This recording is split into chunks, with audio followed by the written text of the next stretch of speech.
What's up, everybody, and welcome back to Fireside Giants. I'm your host, Anthony Rivardo, joined by my co-host, Alex Wilson. And listen, guys, it hasn't been the prettiest season for the New York Giants. There's been a lot of negativity, 10-game losing streak, one of the worst seasons in Giants franchise history. But you know what? We're going to do our jobs here. We're going to try and shine some positivity on the New York Giants today and talk about one of the bright spots for this team, and that would be in the backfield. Obviously, there's been a lot of chatter about Saquon Barkley and the noise that he's making down the turnpike in Philadelphia, but not enough chatter for a very solid running back in the New York Giants backfield right now. Tyrone Tracy Jr., the 5th-round draft pick for the Giants. He's been really impressive to me. Now, has he been as great as he was earlier this season? Well, no, because the Giants no longer have a quarterback that teams respect. I mean, they've got Tim Boyle and Tommy DeVito, Drew Lock going out there, and, not that Daniel Jones was phenomenal, but at least teams weren't stacking the box all the time against him. Tyrone Tracy Jr.'s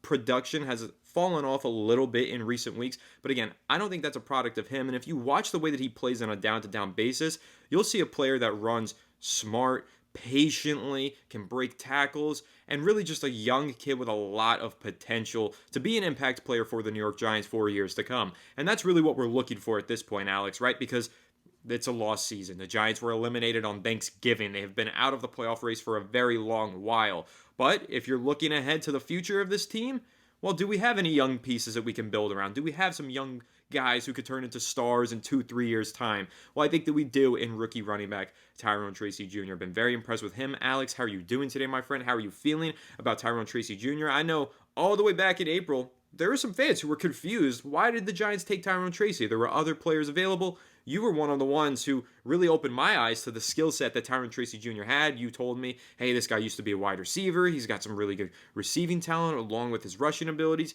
You've been a big fan of Tyrone Tracy for a long time. What has he done this season that's really impressed you as a rookie?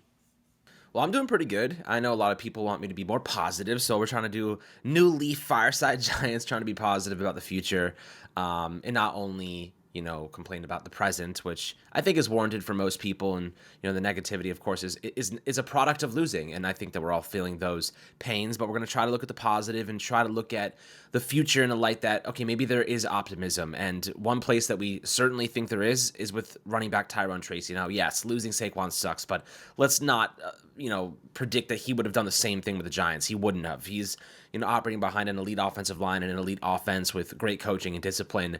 The Giants just don't have that. But despite the Giants not having those things, Tracy has still shown us plenty of reason to be very encouraged. What I like about Tyrone Tracy is that he doesn't give up. And I think that a lot of players, they're making business decisions out there. They're not really putting their best foot forward all the time. But Tyrone Tracy, week in and week out, breaks tackles, makes players miss, fights for extra yards, battling through injury right now. I do think that this is a player who, he's a cornerstone piece for us moving forward on offense. And I'm really impressed so far this year. 721 yards, 4.6 yards per attempt, 5 rushing touchdowns.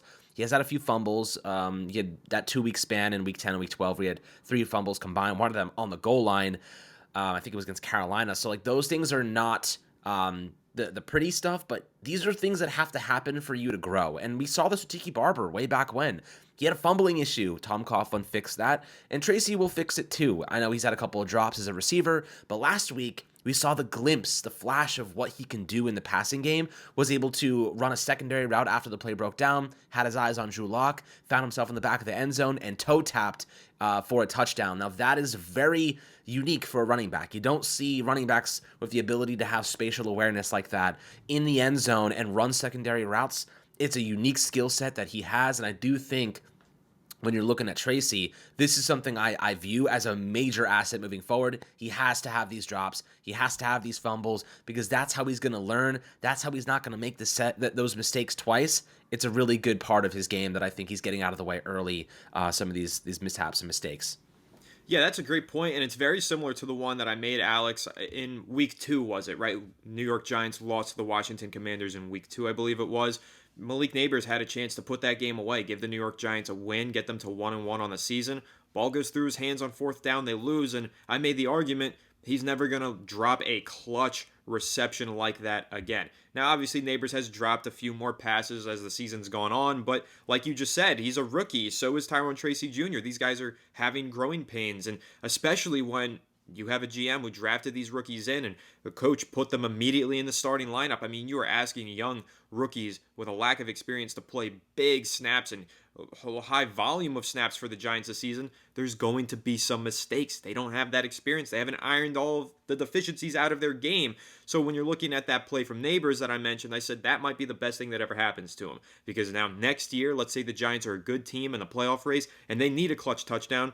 Neighbors is going to come up big. He's going to remember, hey, that one time, that really hurt me. That hurt the team. I'm never going to let that happen again. This time I'm going to make the play. And I think the same of Tyrone Tracy Jr. going forward. Yes, he's had some mistakes. He's had some fumbles, some drops, but he's gotten better with some of these things as time has gone on. And that's only going to continue with an offseason of work and preparation going into his sophomore campaign for the New York Giants. And Alex, I also got to mention this. You kind of highlighted the fumble problems. Tyrone Tracy Jr. might have had the greatest fumble in New York Giants history. So that fumble against the Carolina Panthers in Germany, man, that really changed the New York Giants draft positioning and put them in the driver's seat for the number 1 overall pick, which is where they still are. Had they won that game against Carolina, well, things would be a lot different. Daniel Jones might still be here. Tyrone Tracy Jr., his role might have changed, and the Giants wouldn't be positioned to get a Shedeur Sanders or a Cam Ward potentially. So, again, I mean, that's not something that Tyrone Tracy Jr. is going to be too happy about, but for us as fans, well, thank you, Tyrone, for dropping the ball on that one particular moment. But going forward, let's keep the ball clean. Let's hold on to it with 2 hands, high and tight, under the armpit. Tiki Barber can definitely be a player to learn some lessons from for sure. I'm glad that you mentioned him as well, Alex. But one of the things that I've been really excited about with Tyrone Tracy, so you mentioned the receiving ability. The touchdown that he had last week against the Falcons was phenomenal. I mean, goes up there, toe taps it. Toe tap Tyrone. Let's start that nickname, guys. Toe tap Tyrone Tracy. I love all the alliteration there, but a great reception on that one. Get his feet down to score the touchdown. But what I've really been intrigued by in his skill set, Alex, patience. Now, we see running backs oftentimes, and, let's highlight Gary Brightwell, for example. New York Giants 6th-round pick under Dave Gettleman, I believe in 2019. He never really got going with the Giants in the backfield, but had some plays on special teams, but he didn't get going. And a lot of that I thought was he wasn't a patient enough runner. Just want to highlight him as an example to kind of create, a one-to-one comparison here. You had a 6th-round rookie running back years ago in Gary Brightwell. When he would get the handoffs, it felt to me like he was just immediately head down, going forward and running into the offensive and defensive linemen alike and trying to fall forward. With Tyrone Tracy, Alex, I feel like he gets the ball oftentimes in the backfield, pauses for a second, reads where the hole might be, and then hits it. And he has a lot of burst going through the hole as well. And that's been something that's really interesting to me because that's usually a trait that you need to get some reps in and get some experience in the NFL level before you have that trait, right? Like, if you want to look at the gold standard of patience as a runner, patience behind the line of scrimmage, you're thinking of guys like Le'Veon Bell or James Conner. Those guys are so patient as running backs in the backfield, waiting for things to open up at the line of scrimmage. Tyrone Tracy Jr., not saying that he's James Conner, Le'Veon Bell level, but you see that patience behind the line of scrimmage, and that's really allowed him to hit the hole, burst through, and gain some yardage immediately. And that's a trait that I think is really valuable to have for running back, and also very exciting to see Tyrone Tracy Jr. possess as a rookie, especially considering he played wide receiver in college, barely has any snaps at running back under his belt, and he already has that ball carrier vision and patience as a runner. So again, that's just one of the traits that I've seen that's really exciting to me. And you know what? When you're talking about good running back play, Alex, the gold standard in the NFL right now is the Detroit Lions. Jahmyr Gibbs, David Montgomery. Montgomery injured, but he'll be back soon. For now, Jahmyr Gibbs carrying my fantasy football team. Love what he's doing for me. I'm in the championship. Hopefully he has a big game on Monday night, and hopefully the Detroit Lions go for over 26.5 points because over on BetUS, the sponsor of today's episode, I have them over 26.5 points at minus 130. I love that line because, listen, guys, the Detroit Lions, they go for 26.5 pretty regularly. They go over 27 points. They go for 50 points, sometimes 40 points. They have one of the most explosive offenses in the NFL, led by Gibbs and all those other playmakers. And against the San Francisco 49ers, yeah, it's on the road. San Francisco's defense has had some good moments, but still, betting on the Lions just feels like a safe bet. And 26.5 points feels like a very doable line for them. I really like that line over at BetUS, so I'm going to go ahead, throw $10 down on it, see if I can win some money on Monday Night Football. And guys, make sure to go ahead and check out BetUS, the sports book with the fastest payouts in the industry. And make sure you use code YouTube150 for 100 150% deposit match up to $2,000 on your next bet at BetUS. So shout out to BetUS. But Alex, back to the running back discussion. No longer about Jahmyr Gibbs, David Montgomery, and the high-powered Detroit Lions offense that, well, actually on that point, man, I wish the New York Giants had an offense like that. Hopefully we'll get back to that point eventually, but you know how you get there? Hitting on those late-round draft picks and finding running back talents like a Tyrone Tracy Jr. So, Alex, I want to hear your take, though, on that ball carrier vision and patience that I was mentioning, because I imagine that's also a trait that you've seen from Tracy that's had you pretty excited about his growth and development. Yeah, listen, you kind of mentioned a couple teams there that I wanna reference and how I'd like to build this offense out for the future. You know, of course, we're looking at Shedeur Sanders, Cam Ward, whoever ends up becoming the quarterback next year. The way the Giants need to situate themselves, in my opinion, is establishing that ground game. Think about what Kyron Williams does for that Rams offense. He grinds out 90, 100 yards a game. He just completely wears down defenses, and it opens up the screen game. It opens up the deeper and hole shots for Matt Stafford and Puka Nacua and Cooper Kupp, even the tight ends and Tyler Higbee. There's so many opportunities for that Rams offense to extrapolate on the success of their ground game. It opens up everything. And looking at the Detroit Lions system, think about how creative they get, you know, with Jahmyr Gibbs and his athleticism, David Montgomery wearing down defenses, and then you have the speed threat in Jamison Williams. You could try to replicate something like that. Of course, you're not going to have Jahmyr Gibbs. You're not going to have David Montgomery. However, you know, you could really look at a situation where you have a Tyrone Tracy and you're using the speed of Jalen Hyatt downfield. You know, you're losing Darius Slayton most likely. So at what point are we going to see Hyatt actually play a role in this team? I'm not sure, but the offense can replicate at least some sort of similarities. I mean, the NFL's a copycat league. You might as well try to get some value out of Jalen Hyatt at this point. They don't use him at all.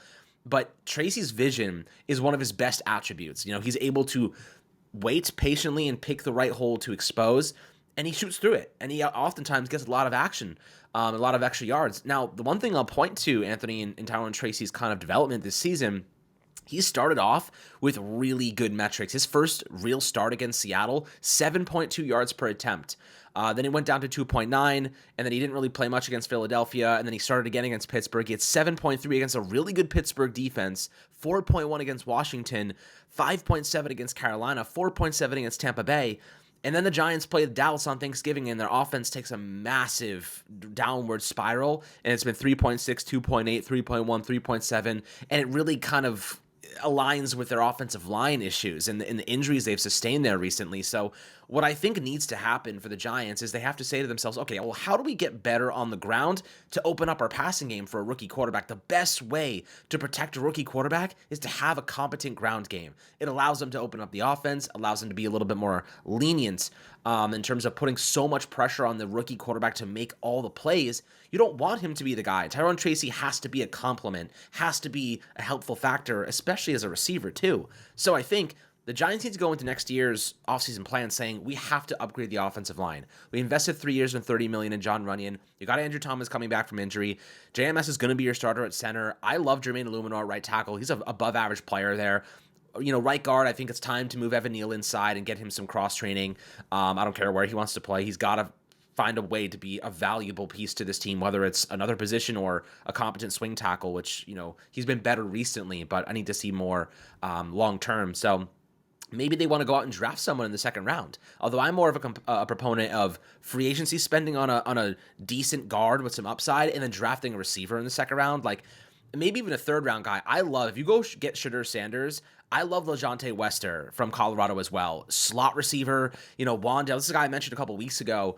Love Wandale, but he's going to be a free agent after next season. So you have to think about the possibility that he may end up leaving in free agency. LeJontay Wester can do a little bit of inside, a little bit of outside, super great crisp route runner, really nice threat, and he already has chemistry with Shedeur Sanders. So if you go after Sanders, you might be able to pair him with LeJontay Wester in the third round, and then maybe take an offensive lineman in the second round. So that way, you find yourself a new right guard, you get yourself a high upside receiver that already has chemistry with your rookie quarterback, and you're off to the races with a young core with a lot of talent and some depth at multiple positions. So maybe that's something the Giants will consider doing.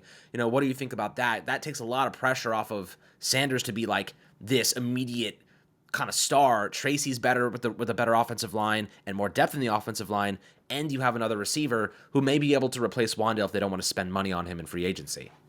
Yeah, that's a great idea, and I really like the concept of adding as much talent to the offense as possible before you inject a rookie quarterback into the mix. And whether that be a Wester in the middle round, who you mentioned, and listen, I'm a huge proponent of throwing darts at the board on certain skill positions, wide receiver being one of them in the second, third rounds. I think there's a very high hit rate on day 2 for wide receivers, so I'm a big proponent of that idea. But also at the same time, Alex, I'm a huge proponent of the New York Giants going out there and spending some decent money at the wide receiver position. I think that it would be very beneficial to them or for them to go out there, spend some money, get a veteran presence, somebody who you know is a reliable down-to-down threat. And what that does is not only does it make things easier for a rookie quarterback, Alex, but it takes a lot of pressure off of Malik Neighbors. And I think that's something that the New York Giants desperately need to do. And what I mean by that is the kid's been a superstar this year. Neighbors is on track. If he plays these last 2 games, Alex, he's going to break Puka Nakua's rookie reception record that was just set last year. We thought that was a tremendous milestone. It might be a long time before a receiver steps in and, replicates that success. Well, Neighbors might break that record just 1 year later, and if he doesn't, actually Brock Bowers might do it as well, another player that we really liked during the pre-draft process. But I digress off that and just want to mention the fact that while the reception total is phenomenal for Neighbors, he's on pace for over 105 receptions. That's phenomenal. But he also has way too many targets. And that's not because he's, that's really just a product of him being the only reliable playmaker. Darius Slayton is hot and cold. Sure, he's had a couple games where he's looked good. The Seattle game being an example of that. Then there's other games where I forget he's even on the goddamn team. You got Jalen Hyatt, who's struggled to come on as a player. He has 10 or less receptions, I think, on the year. You can't really factor him into your plans next year. You got to find an upgrade. And then Wan'Dale Robinson, like you said, while he's been pretty good, he also has had a ridiculous amount of targets, and he's set to be a free agent following the 2025 season. So you take all those factors involved, and you think, man, there is way too much pressure being placed on Malik Neighbors to drive the New York Giants offense as their only true wide receiver threat. So what I would really like the Giants to do, Alex, and while I do like your idea of going after a Wester or some kind of reliable hands receiver in the middle rounds of this year's drafts, I actually would love to see them get a true perimeter threat in free agency, like a legitimate WR2, maybe even WR1 potential player to pair with Neighbors. You know what? Go out there, do the T. Higgins, Jamar Chase, 2 number 1 wide receivers. Look at how much space that creates for Chase Brown. If you want to tie this into a discussion for Tyrone Tracy Jr., you want to talk about how he's been facing stacked boxes for the last several weeks. Well, go out there and get a true, legitimate receiving threat opposite Malik Neighbors. Watch how defenses sit back in those nickel and dime packages, and watch how that makes life way easier for your offensive line and for your running back. So I actually think that might be the key to unlocking the Giants' offense in 2025. Obviously, paramount to everything else. Gotta get a quarterback. Gotta find a rookie quarterback who could step in and make plays immediately. And if that's Shedeur Sanders, if that's what the Giants believe, get Shedeur Sanders as much receiving talent as possible and get him some established receiving talent, because that's going to force defenses to sit back on their heels, play in those dime packages, and that's going to open things up for Neighbors. If you've got a player, and I mentioned T. Higgins for the Bengals, it's actually funny enough, he's going to be a free agent. Maybe it is a T. Higgins, or maybe it's somebody else. I'm not sure who's going to be on the trade block. Every year, Alex, somebody shakes free at the wide receiver position on the trade block. So we just got to see who that's going to be. Last year it was Stephon Diggs. He's actually going to be a free agent as well. So maybe you pick him up coming off of an injury. Might not be the most attractive option, but maybe at a low cost. But there's going to be options. That's my main point here. You can find a veteran, established talent at the receiver position that defenses are forced to respect. Pair that with Neighbors. Watch that open up your entire I'd go offense. get DeAndre Hopkins. He's 32. He's a veteran leader coming from the Chiefs. This is a guy that can help you rebuild your culture. He's still very good. He's still productive. The Chiefs have just been focusing. See, the Chiefs are pretty good at this, and they bring in these veterans, but they don't lean on them. They actually use their draft picks, which I think is pretty cool.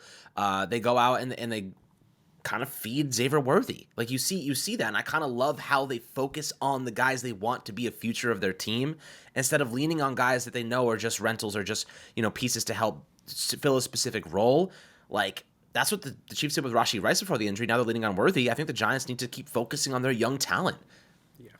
I've got a good idea here as well. I was looking at the free agents while you were speaking. You mentioned DeAndre Hopkins. I do think that is a good fit, especially because he can play on the boundary very well. But if you go for a little bit higher price tag, a player that I think makes a lot of sense, Chris Don't tell Godwin. me. Oh, I was That's going to say Mr. Amari Cooper. Reliable. Amari Cooper would be interesting as well because he can play inside, outside. Godwin's Top dollar, primarily though. slot, so maybe that makes things tough with Wandale, but you can run double slot. That's Coming very off possible injury, with a good.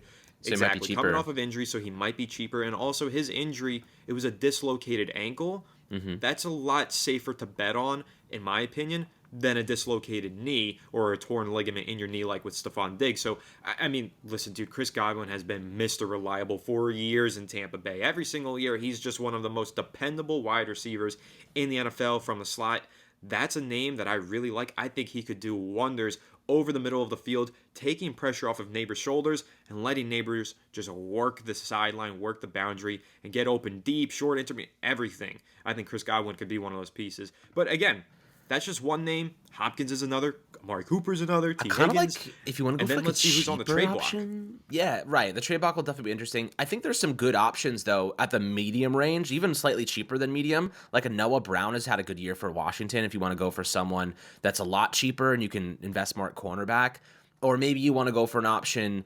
I don't know. There's like Van Jefferson, really experienced player. Like maybe he's an option for you. There's a lot of talent in the wide receiver pool here, and I don't think many of these guys are going to get franchise tag. Like Diggs isn't getting franchise tag. Higgins could be, but I think he's like, I'm done with that. You know, Keenan Allen's going to be a free agent. I don't love Keenan Allen with his injury history, but obviously Cooper's phenomenal. He'll probably get some money though. I think Hopkins is the best bet. He'll be 33 next year. You probably only need to make like a 1 year, $10 million deal. It's going to be like a drop in the bucket for the value he's going to bring. And dude, having Neighbors learning from DeAndre Hopkins, like we're talking about one of the best route runners in the history of the game in DeAndre Hopkins. Like this guy is a monster, and I love that pairing personally. I'm gonna actually add to that. I saw a quote last week from DeAndre Hopkins saying, "I'm really hard on Xavier Worthy because that's how the veterans good work he to is me." now. He was talking about when he was in Arizona. Larry Fitzgerald was pushing him and was really hard on him. When he was in Houston, he had Andre Johnson was really hard on him and pushing him. Yeah, those are some of the best receivers. And Hopkins said he's emulating that, and he is pushing Xavier Worthy. He's been very hard on him, and he's trying his best to make sure that he becomes the best player possible. So that's a really good thing to point out. Not only does Hopkins make the Giants' offense better, he makes Malik Neighbors a much better player because not only does he open things up for Neighbors, but he also will push him to be the best version of himself That's possible. what we're talking about, though. Culture. We're talking about culture and rebuilding that pride and respect of being a Giant. Hopkins is that kind of guy. You know, he's that type of player that's going to really work hard in his own craft. But, man, talk about a young player sitting there watching DeAndre Hopkins work, like set the table. Like who's Neighbors watching right now? Neighbors is went into an offense. He's learning from Darius Slayton. Yeah, I'm like maybe Darius Slayton's not he's a great player. Like I like Darius Slayton, but you know he's okay. I wouldn't say great. It's probably a little bit much, but I say he's a decent player. And DeAndre Hopkins is like that's the guy you watch and like you emulate your game after. That's the guy you watch and you emulate your process after. Neighbors, if he wants to learn how to be a true pro, not to say he isn't. I think Neighbors is a true pro. But if you want to learn how to be a legacy pro, like a Hopkins pro, you got to watch a guy like that in practice because you got to him go through the motions. You got to watch his game prep. You got to watch him. He doesn't talk. He just balls. And like I respect guys like Hopkins. I think it's a great pairing, and it's going to cost you very, very affordable money to get him because of his age. Yeah, and you know what? Will's returning here as we were talking about all the different free agent wide receivers who could be available. We should probably do a whole episode breaking this down. But, you know, I mentioned the trade block. I looked ahead to the 2026 free agent wide receivers. You know, guys entering the final year of their contract who maybe want to get paid. Maybe their teams won't pay them. Maybe they could get traded to a team like the New York Giants. Alex, listen to the list of names for 2026 wide receiver free agents. Okay, I'll start off near the bottom. Khalil Shakir from the Buffalo Bills. I really like that kid. He's got some talent. He's a dependable player over the middle of the field. That could be an option. Bills maybe run into a little bit of trouble. Is a good one. Romeo Doubs is a really good him. one. I also like good. Alec Pierce. If you want to talk about a big body, 6'4" outside wide receiver, Alec Pierce from the Indianapolis Colts. Obviously, George Pickens is going to be available. You've got Christian Watson from Green Bay, another player that I would consider. You've even got guys like Jamison Williams on the higher end, who's starting to become a really good player. Maybe he shakes free, 50-year option, but maybe he gets traded. Garrett Wilson being an obvious one who's looking for money and is unhappy with his current team. Chris Olave coming off of a serious concussion injury, but will be back next season. Could be an intriguing option as the Saints decide to finally rebuild that roster. Rashid Shaheed as well from the Saints. And then again, going up to the higher end of things, I love Adam Drake Thielen, London, man. I love Juwan Adam Thielen. Jennings, Adam Thielen as a veteran. He is 36 Love years Adam old, though, Thielen. so He's Jacoby 36, but Myers that dude produces, man. I've never seen a player. does. Adam Thielen just balls. No matter where he is, what age he is, the dude just produces. And hey, that's another player that you highlight for veteran leadership to help out Right. with Malik You need Neighbors. it.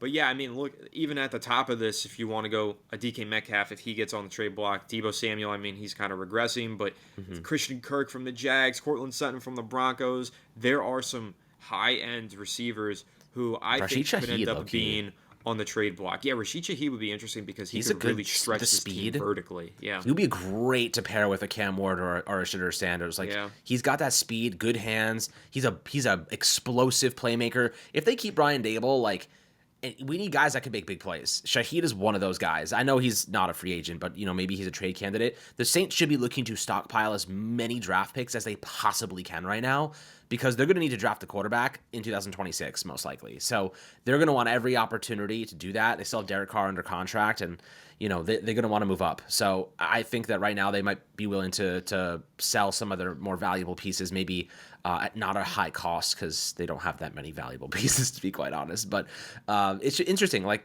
we're talking about rebuilding this offense right now, and I think having an experienced receiver to pair with Neighbors. This episode kind of took a very interesting turn, but we're talking about the positives of adding a legitimate veteran, and I think Hopkins would be a tremendous veteran leader for Neighbors, guy that sets the table for him to take over long term. Not he already has, but more so like keep him in his wits about him. Like this is a guy that's going to command respect in the locker room. And how about this, Anthony? We talk about the respect that Hopkins demands would give Neighbors. How about a rookie quarterback?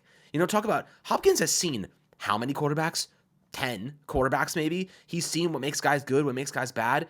Hopkins will probably be jumping at the idea of working with Shedeur Sanders or Cam Ward, a guy that he can really help define, help grow. I can see Hopkins being a coach down the road. You know what I mean? This is a guy that has so much respect in those inner circles. And, a rookie quarterback being able to lean on a Hopkins to come up big on a third down and the Neighbors being there, at the same time as your WR1, that's a really good combination for you as a rookie quarterback who you don't want to overspend if you're the Giants on a veteran receiver because you do need cornerback support as well.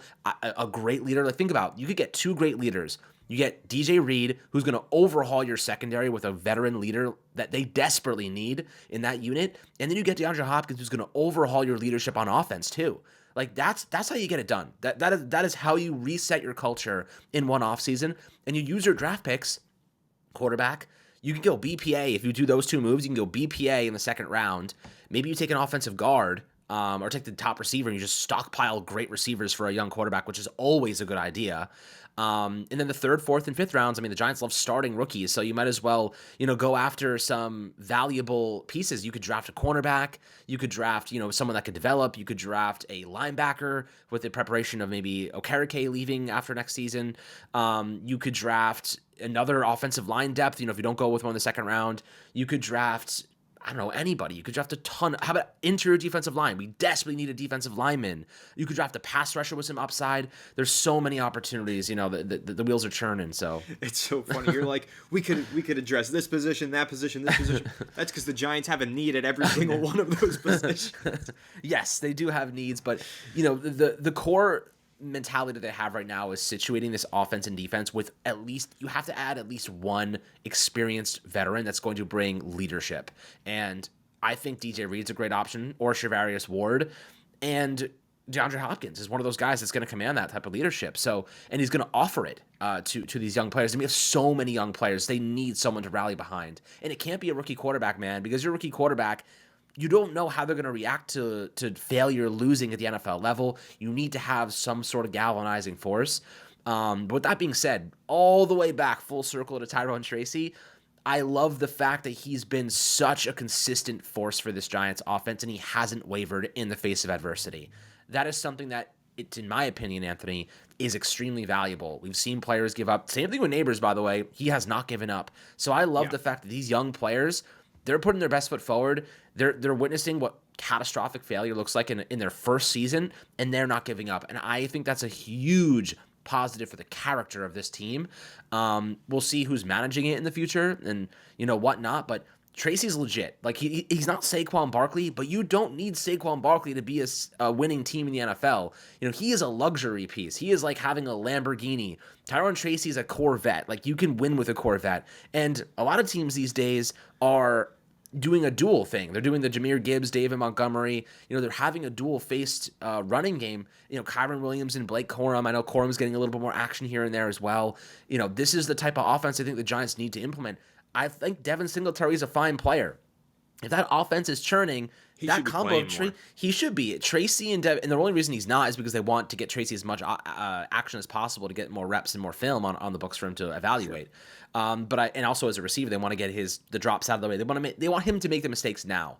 So I get that kind of process. But Devin Singletary and Tracy can be a fine running game. You can have a good running game. It's not going to be elite, but you can have a good running game. And I think you could have maybe similar to what the Bills have with James Cook, and I see similarities at times between James Cook and Tyrone Tracy, very shifty. The Giants just need to have a better, more solidified, healthy offensive line, and that running game is going to explode. As I said before, this guy, the first game he ever played, he started. Tyrone Tracy had 7.2 yards per attempt. In that game, he had 3.67 yards after contact. This is a guy who is so capable, just needs an offensive line that's going to open up the gaps. He will exploit them. There's just not that many gaps to run through right now because their offensive line is shredded with injury. So, I do think there's so much potential here. The receiving, if you look at just his receiving stats alone, this is a guy who, you can already look right here. I'll tell you right now. Like receiving, he's dropped 6 passes this year. If you eliminate those passes, you're looking at a guy that has 40 receptions as a rookie for probably over 300 yards and multiple touchdowns. That's damn good for a rookie running back. If this guy, in a perfect season next year, if you stay healthy, this is a guy that could run for 1,000 yards and give you 400 receiving yards, and we would be over the moon with that type of production. So Tracy's more than capable. He just has to get some pieces around him to play at a competent level, and I think the Giants are going to do everything they can to make sure that happens next year, whether it's with Joe Schoen or a new GM. Absolutely, and I really like the point that you mentioned there with Tyrone Tracy Jr., his maturity and leadership, and the same thing for Malik Neighbors. I've been very impressed with the maturity of both of those players.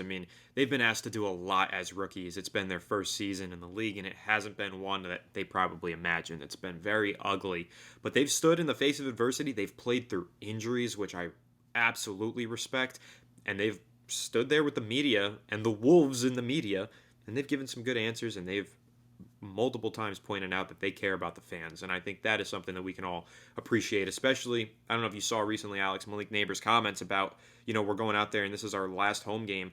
I am trying to play through this injury and trying to win that game because the fans at home deserve to see a win this season. I love that Malik Neighbors said that.